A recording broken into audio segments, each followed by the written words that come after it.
Irmãs, bom dia a todos, né? É uma alegria estar com vocês nesta manhã de domingo e que nós possamos ter um bom estudo, né? Que nós possamos estar aqui para aprendermos um pouco mais com a doutrina espírita, porque isso que é o mais importante. E nós escolhemos como tema de hoje falar sobre o Evangelho, né? O Evangelho à luz da doutrina espírita, o Evangelho no entendimento que o Espiritismo nos dá sobre o mesmo. E lembrando que para nós espíritas, o Evangelho deve ser um roteiro de vida. O Evangelho deve ser o norteador dos nossos passos aqui na existência terrena, porque o Espiritismo, embora ele não seja uma religião formal, mas o Espiritismo, nas consequências morais da sua filosofia, é uma doutrina eminentemente cristã, porque resgata o Evangelho em espírito e verdade. E é bom nós compreendermos isso, porque aqui no Brasil, o espiritismo é visto como religião, né? Tanto que quando nós temos o censo, que é feito de 10 em 10 anos, naquela famosa pergunta, qual é a sua religião, nós vemos que lá, entre as classificações, está espiritismo. Então, digamos assim, para as estatísticas oficiais, o espiritismo é visto apenas e tão somente como religião. E muitas pessoas que abraçam o espiritismo ou que frequentam um centro espírita têm também essa consideração, esse tipo de visão. Ah, minha religião, eu sou espírita. Isso não está errado, mas não abrange a totalidade do que seja o espiritismo, que é uma doutrina, ou seja, um conjunto de princípios científicos, filosóficos e religiosos, por causa das consequências morais, tanto da sua ciência quanto da sua filosofia. Mas mais do que ser religião, o espiritismo é uma doutrina, é uma filosofia espiritualista embasada na existência de Deus como Pai Criador, na imortalidade da alma, no intercâmbio entre o mundo espiritual e o mundo corporal, a lei de evolução, a reencarnação. Então, é muito mais do que uma religião.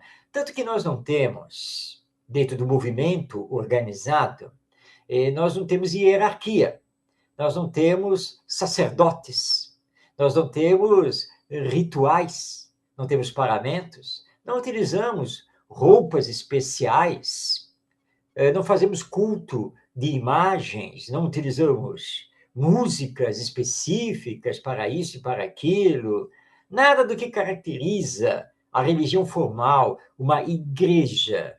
Tudo é feito com simplicidade e obedecendo os parâmetros da lei civil, nada mais do que isso.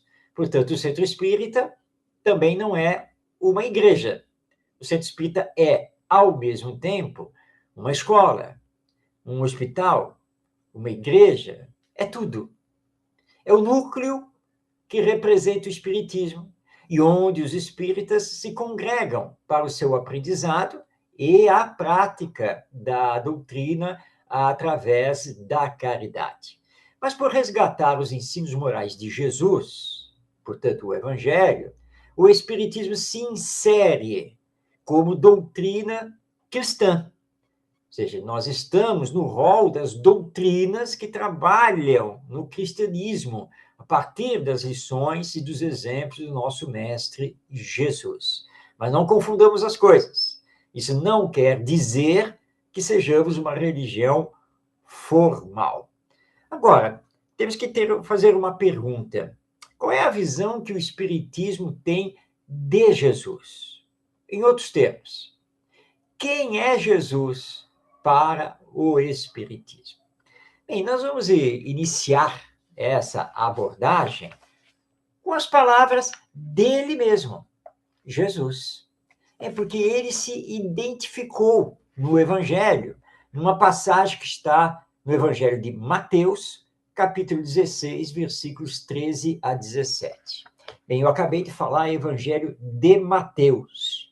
O Evangelho não é de Jesus? Acontece que Jesus nada escreveu.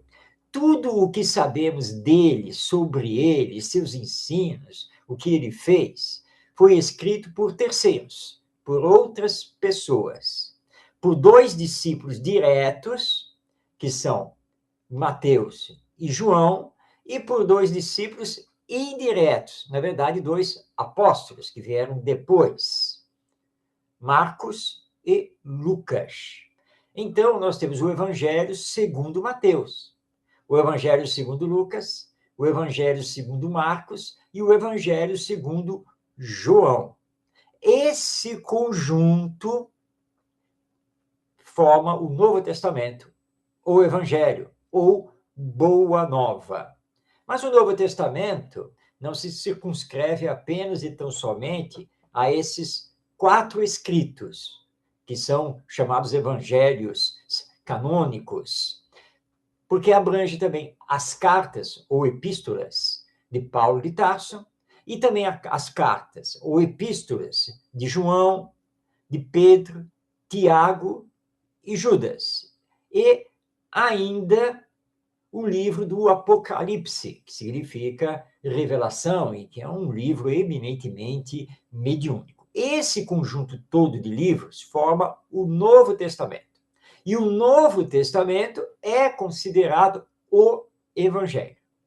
Então, nós estamos trazendo aqui Mateus, que foi discípulo direto de Jesus, e que lá no capítulo 16, a partir do versículo 13 dos seus escritos, ou seja, do seu Evangelho, ele relata a seguinte cena ocorrida entre Jesus e seus discípulos.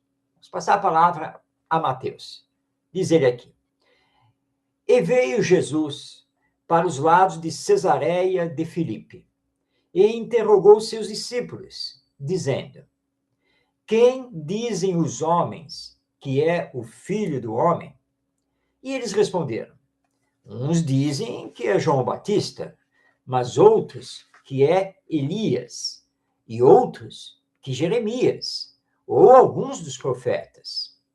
Disse-lhes Jesus: E vós, quem dizeis que sou eu? Respondendo Simão Pedro, disse: Tu és o Cristo, Filho do Deus vivo. E respondendo Jesus, lhe disse: Bem-aventurado és, Simão, filho de Jonas, porque não foi a carne e o sangue que te revelaram isso, mas sim meu Pai, que está nos céus. Bom, vamos compreender esta passagem aqui anotada por Mateus. Jesus reúne os 12, seus 12 discípulos, e pergunta a eles: O que estão dizendo por aí de quem eu seja, quem eu sou? E eles, sem pestanejar, responderam com toda a naturalidade: Bem, Senhor, tem muita gente que diz que o Senhor é o João Batista de volta. Mas tem gente que acha que o Senhor é o profeta Elias. Outros acham que o Senhor é o profeta Jeremias. Enfim, uma grande maioria acha que o Senhor é um dos profetas do povo de Israel e que voltou e que está aqui conosco. Naturalmente que essa resposta que passa para Jesus, o que se pensava dele na população, mostra a crença na reencarnação. João Batista, que foi contemporâneo de Jesus, já estava morto, decapitado por ordem do imperador, do rei Herodes, que era o rei dos judeus, mas que era subserviente ao Império Romano, que então dominava o povo de Israel. Então, João Batista já tinha desencarnado. Ora, para Jesus ser João Batista, só se João Batista tivesse voltado. Para que ele fosse Elias, Jeremias ou qualquer outro dos profetas antigos judeus que viveram 300 a 600, 700 anos antes de Jesus, só a reencarnação para explicar isso. Mas Jesus não discute isso. Ele se volta para os discípulos e faz a pergunta: tudo bem, vocês acabaram de me dizer o que o povo anda dizendo quem eu sou. Mas agora eu pergunto a vocês, que são meus discípulos diretos, que convivem comigo, quem sou eu? Quem vocês acham que eu sou? E aí Simão Pedro toma a palavra, inspirado pelos espíritos superiores, e diz: tu és o Cristo, Filho do Deus vivo.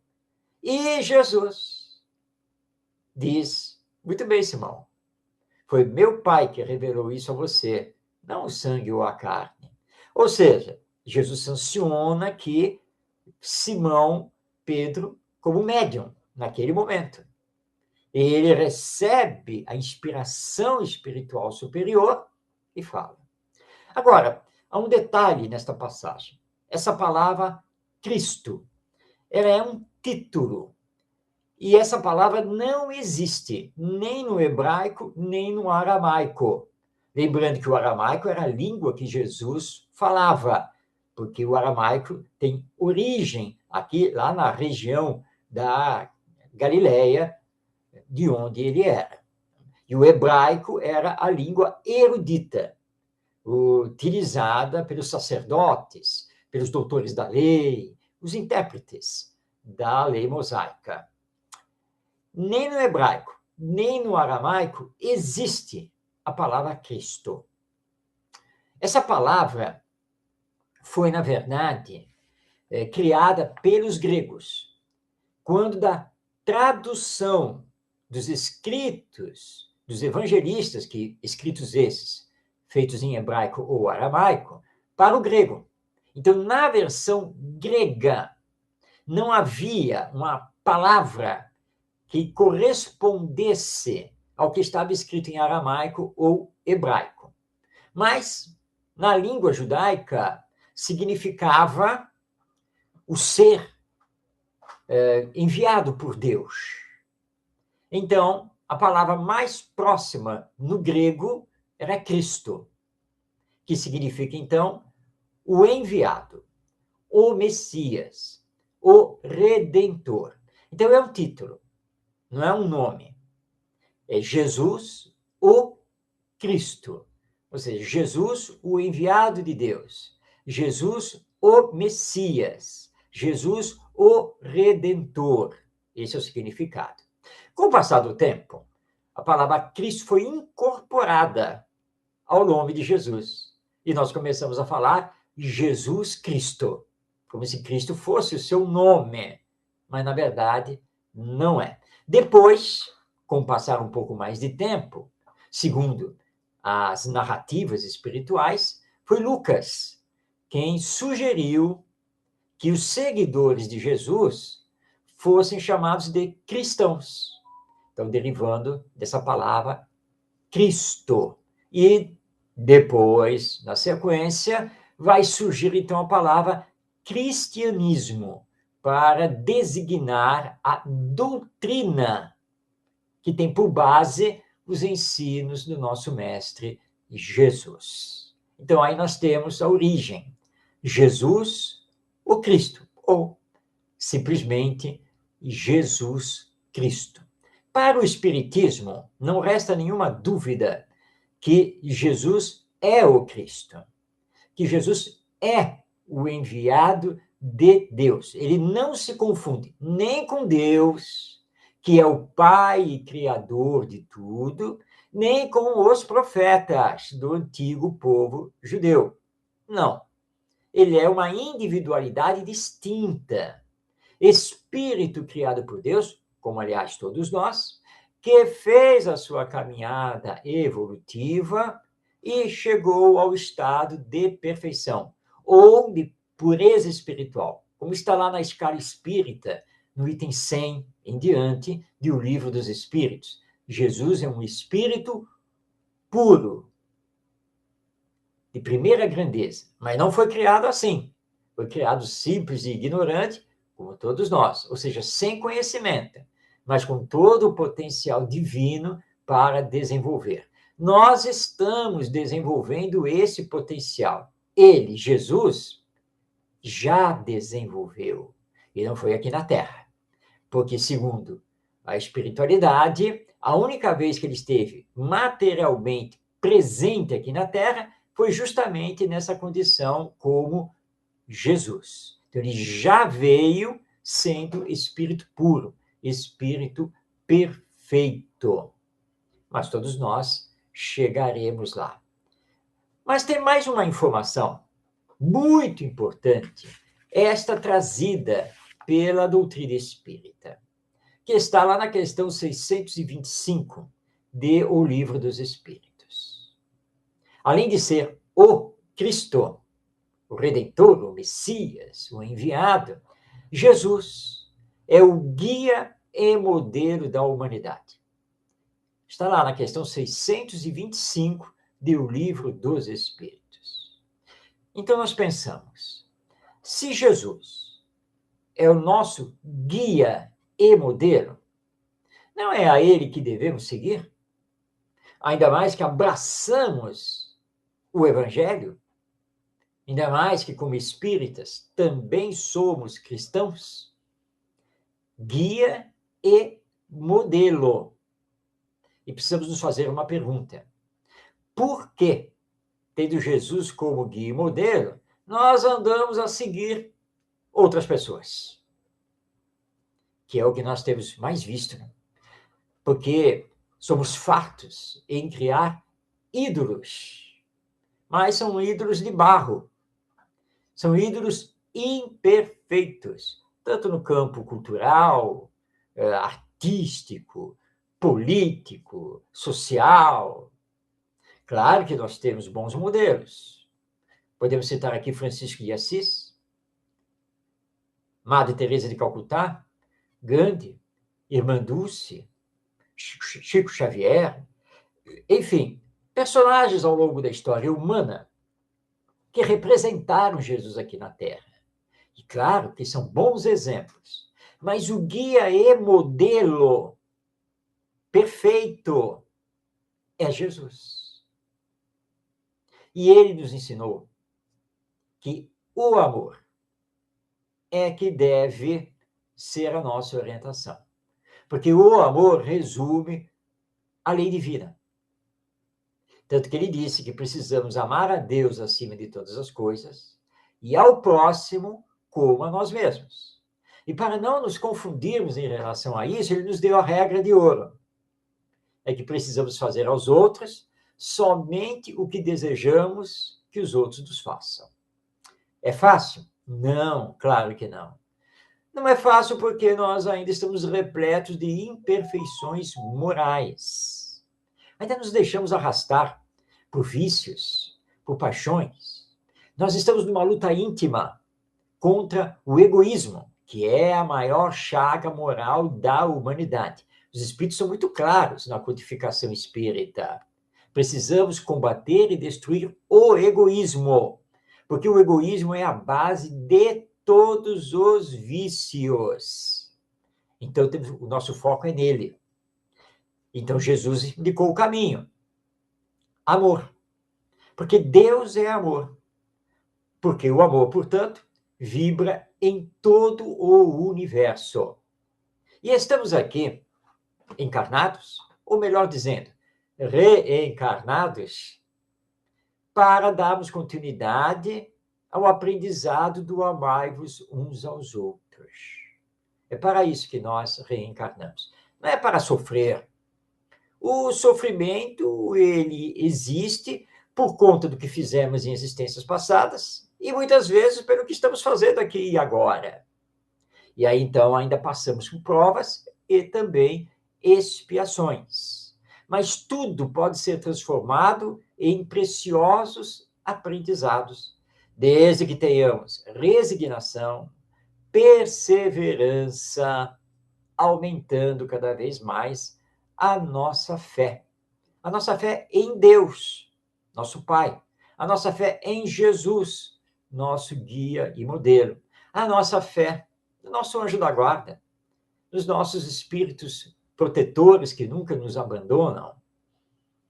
Para isso é que vêm as provas, para que diante delas possamos sair do campo da teoria, do conhecimento teórico, intelectual, para irmos para o campo do sentimento.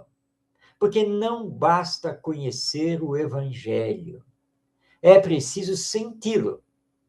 E só quem sente o Evangelho é que consegue, de fato, vivenciá-lo. Então, nós temos aí uma tríade: conhecer, isso é muito importante, sentir, que é mais importante, e viver, que é ainda mais importante. Colocarem na prática.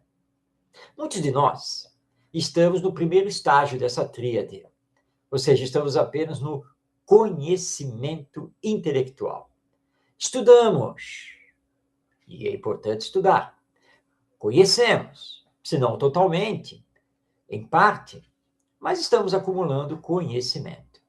Mas nem sempre conseguimos passar para o segundo estágio, que é sentir. Então nós dizemos assim: Jesus disse que seus discípulos devem ser conhecidos por muitos se amarem. E ainda disse que precisamos amar o nosso próximo, seja ele quem for, como nos amamos, e acima de tudo amar a Deus. Intelectualmente, a lição está dada. É isso mesmo. Mas ato contínuo. Nós conseguimos amar quem vive conosco no lar? Nós conseguimos compreender e perdoar o vizinho que bem na hora aqui do estudo coloca o som alto, ouvindo música? Nós conseguimos amar aquele que pensa completamente diferente de nós e que até nos ataca? É a questão de colocar em prática, mas para colocar em prática, para vivenciar, tem o estágio do meio, sentir. Ou seja, aliar o conhecimento com o sentimento. E aí nós temos uma dificuldade muito grande, porque ainda estamos nos trabalhando. Mas por termos essa dificuldade, não significa que tenhamos que abandonar o Evangelho. Não. Vamos reconhecer a nossa dificuldade, mas vamos perseverar. Vamos continuar a trabalhar conosco mesmo, para nos melhorarmos, para conseguirmos adentrar a área sentimento. E na medida que vamos adentrando essa área, automaticamente, no nosso dia a dia, nós começamos a colocar em prática. Às vezes nem percebemos, mas começamos a ter comportamentos e atitudes que estão alinhados aos ensinos morais de Jesus e, portanto, ao Evangelho. É o trabalho de autoeducação que temos que ir fazendo, aumentando isso gradativamente. Claro, não adianta que sonhar que trabalhando essa autoeducação à luz do Evangelho conosco, e quando chegar a hora da nossa desencarnação e retorno ao mundo espiritual, nós já retornaremos espíritos perfeitos. Não, isso não vai acontecer, porque na natureza nada dá saltos, como dizem os espíritos superiores. Mas, com certeza, retornaremos ao mundo espiritual muito melhores do que quando viemos aqui para o mundo corpóreo através do nascimento. Esse é o nosso esforço. Esforço de aperfeiçoamento. Bem, mas precisamos conversar ainda um pouco mais sobre Jesus, o Mestre. O significado exato disso. Lembrando que Jesus não era um doutor da lei. Jesus, academicamente falando, não tinha nenhum tipo de formação. Ele era de uma família pobre, da aldeia de Nazaré, que ficava na região da Galileia. Mas já aos 12 anos, em visita ao Templo de Jerusalém, como está na narrativa também de Mateus, ele surpreendeu os sacerdotes, doutores da lei, ao começar a conversar com eles.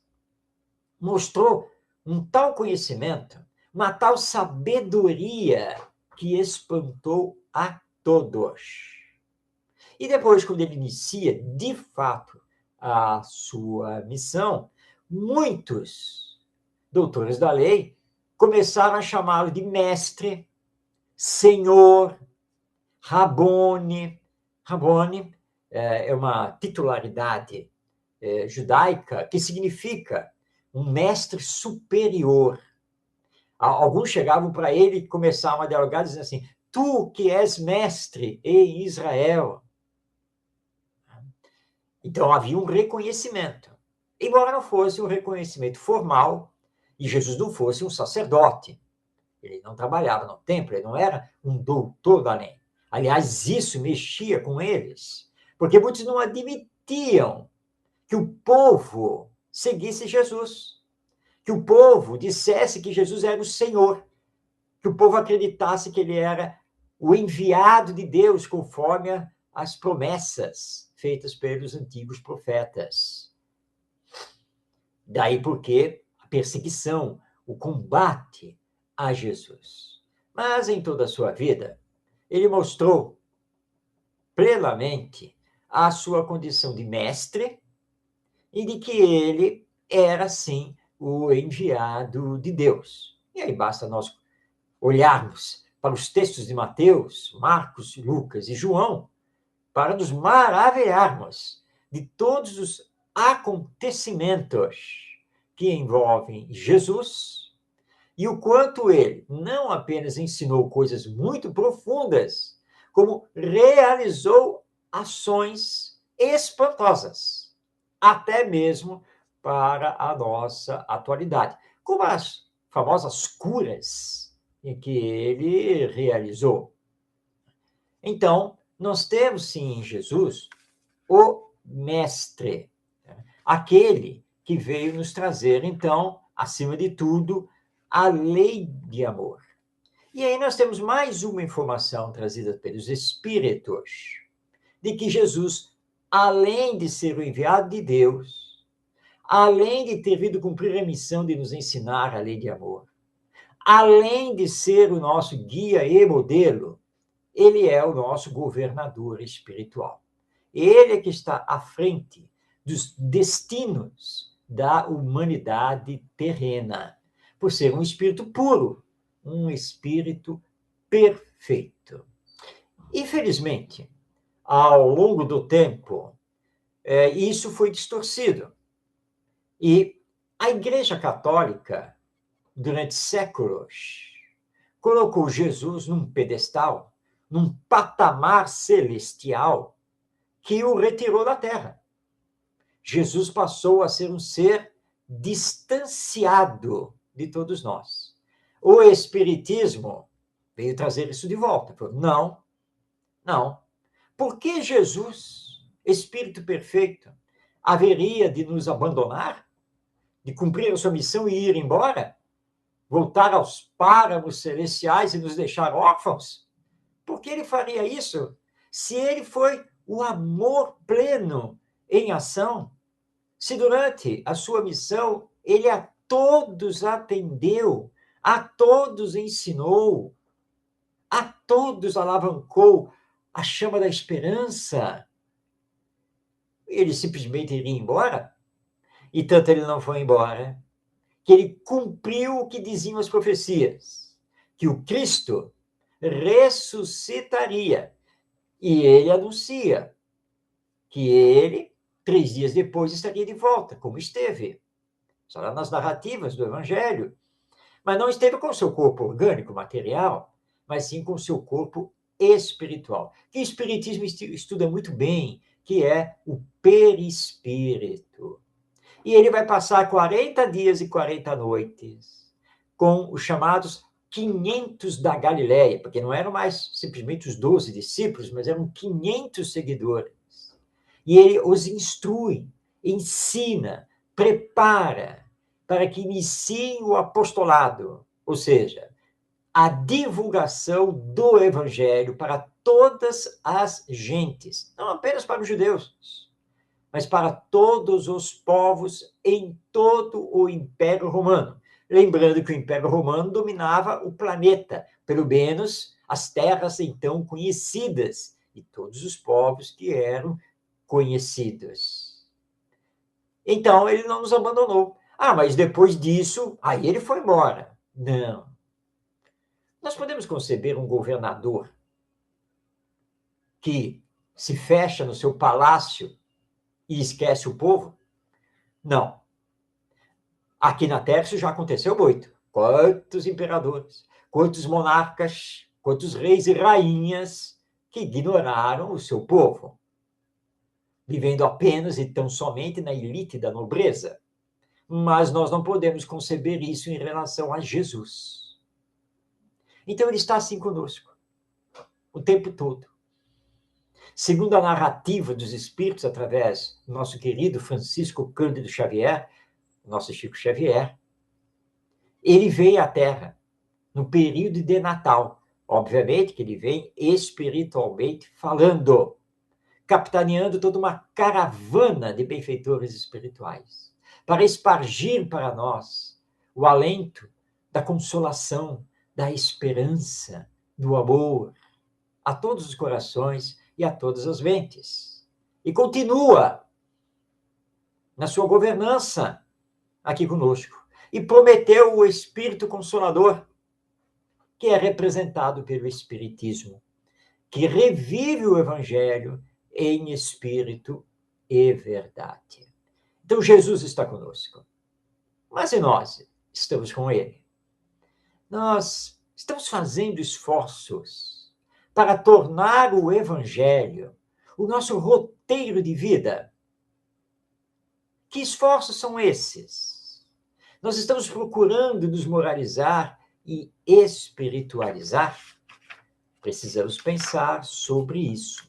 E aí, então, que nós encontramos na literatura mediúnica um texto do espírito Maria Dolores, através do médium Chico Xavier, que diz respeito a isso, e com bastante profundidade.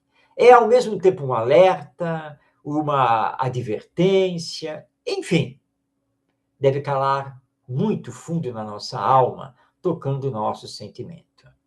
Ele está na forma de uma poesia livre e tem por título Aviso. E esse texto do Espírito Maria Dolores está publicado no livro Coração e Vida, psicografia do Chico Xavier. Vamos prestar atenção a essas palavras de Maria Dolores. Aviso. Está sendo procurado. Homem considerado Galileu, 33 anos. Pele clara e expressão triste. Cabelos longos e barba maltratada. Marcas sanguinolentas nas mãos e nos pés. Caminha habitualmente acompanhado de mendigos e vagabundos, doentes e mutilados, cegos e infelizes. Onde aparece, frequentemente é visto entre grande séquito de mulheres, sendo algumas de má vida, com crianças esfarrapadas. Quase sempre está seguido por 12 pescadores e marginais. Demonstra respeito para com as autoridades, determinando se dê a César o que é de César, mas espalha ensinamentos contrários à lei antiga, como seja, o perdão das ofensas, o amor aos inimigos, a oração em favor daqueles que nos perseguem ou caluniam, a distribuição indiscriminada de dádivas com os necessitados, o amparo aos enfermos, sejam eles quais forem, e chega ao cúmulo de recomendar que uma pessoa espancada numa face ofereça a outra ao agressor. Ainda não se sabe se é um mágico, mas testemunhas idôneas afirmam que ele multiplicou 5 pães e 2 peixes em alimentação para mais de 5.000 pessoas, tendo sobrado 12 cestas. Considerado impostor por haver trazido pessoas mortas à vida, foi preso e espancado. Sentenciado à morte, com absoluta aprovação do próprio povo, que o condenou, de preferência a Barrabás, malfeitor conhecido, recebeu insultos e pedradas, sem reclamar, quando conduzia a cruz às costas. Não se defendeu quando questionado pela justiça, complicando-se-lhe a situação, porque seus próprios seguidores o abandonaram nas horas difíceis. Sob afrontas e zombarias, foi crucificado entre 2 ladrões.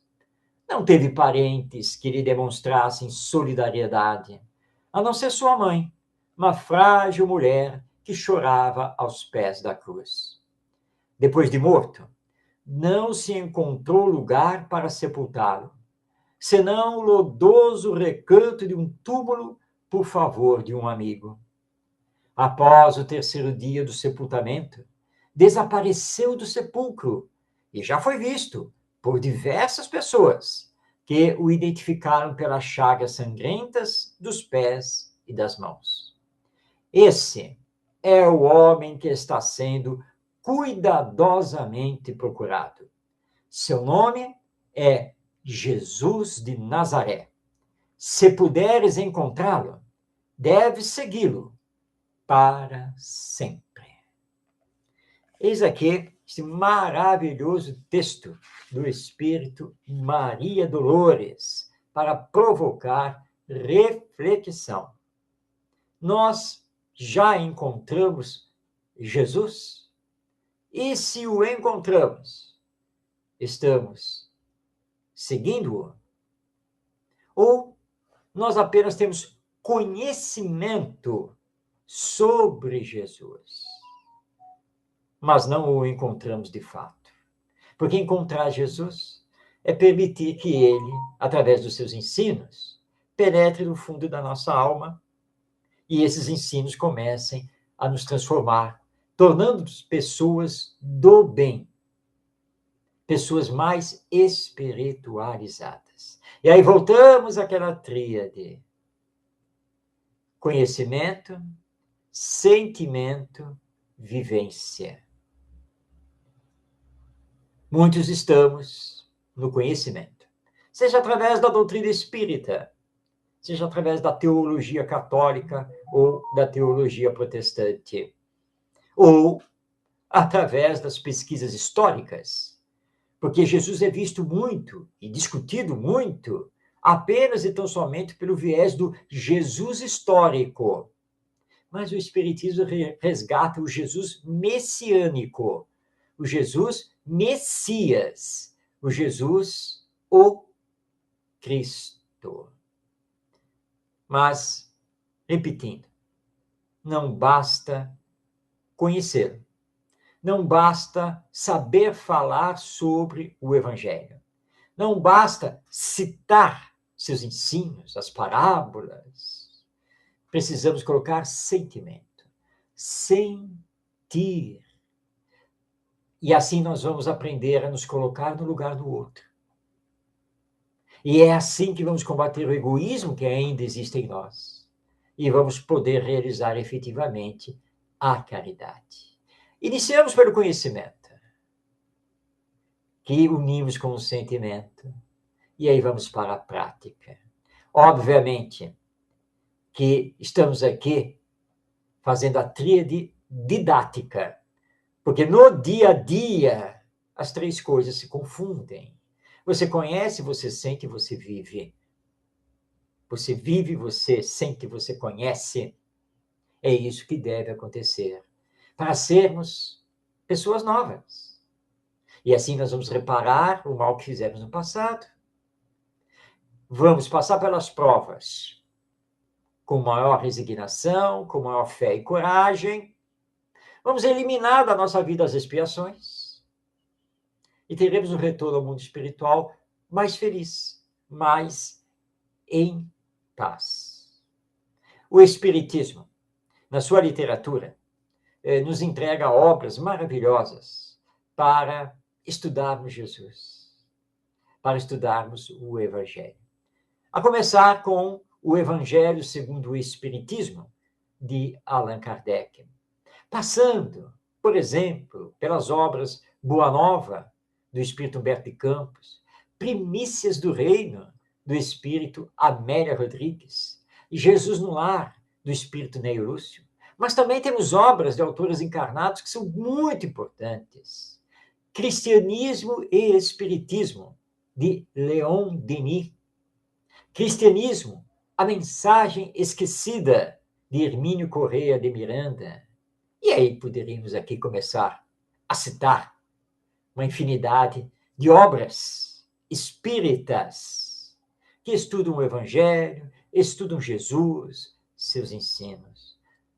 Tudo que falamos até este momento tem por base esta obra de nossa autoria, o Evangelho na visão espírita, onde apresentamos não apenas estudo histórico, social, mas também espiritual sobre Jesus e o Evangelho. E também é esta outra obra, Jesus, o maior educador da humanidade, também de nossa autoria, em que vinculamos nosso Mestre Jesus à área da educação.